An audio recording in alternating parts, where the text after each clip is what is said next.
Hello everyone, and thank you for joining me on my migraine channel.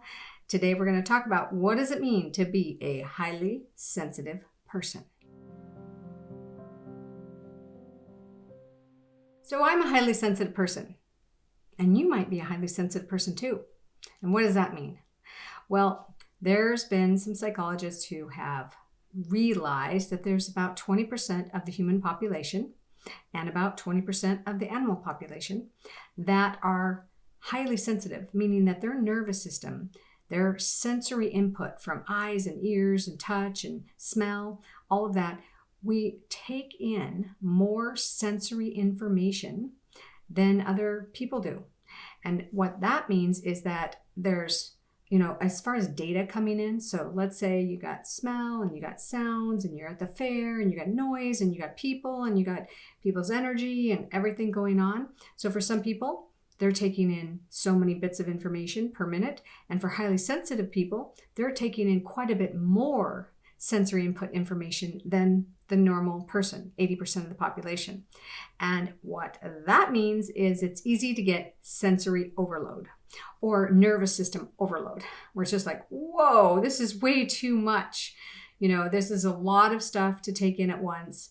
And because we get that way, plus in addition to taking in so much sensory input, we also have more emotional sensitivity.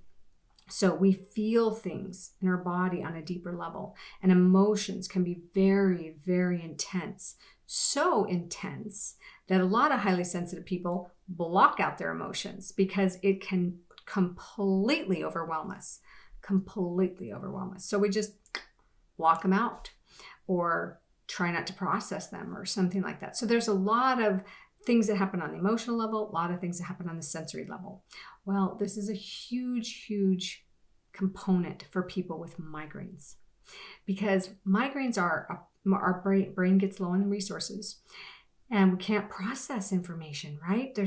We need rest. We need this downtime, and there's so much coming in and coming at us.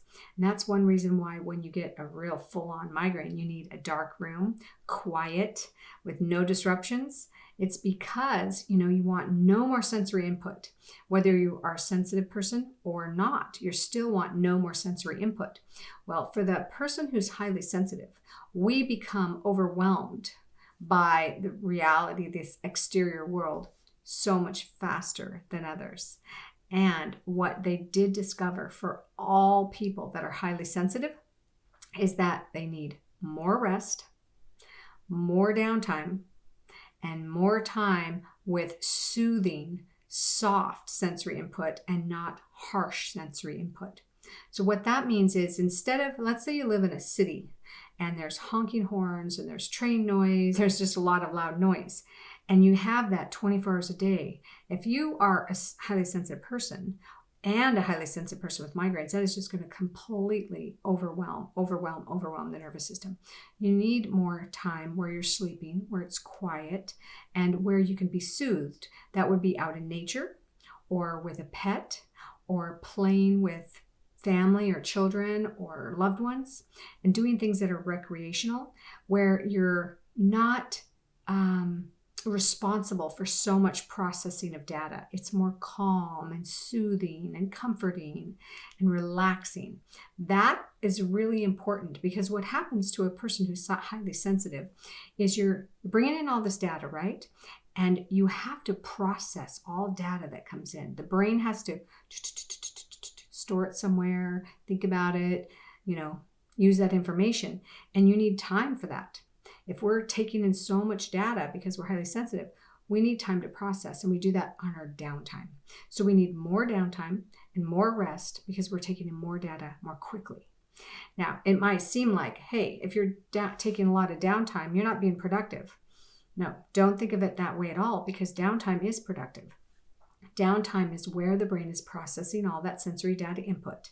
And somebody who is not sensitive, who might be taking in less information, might need more time to get their job done, because they take longer to take in sensory data or information. But if you're highly sensitive, you might be taking in a lot of information very quickly. And so you can shorten your workday get more downtime, and process and become creative during that time where you can use that information to make good decisions and figure out new solutions at work, etc. And a lot of artists are highly sensitive because being highly sensitive makes people more creative in many ways.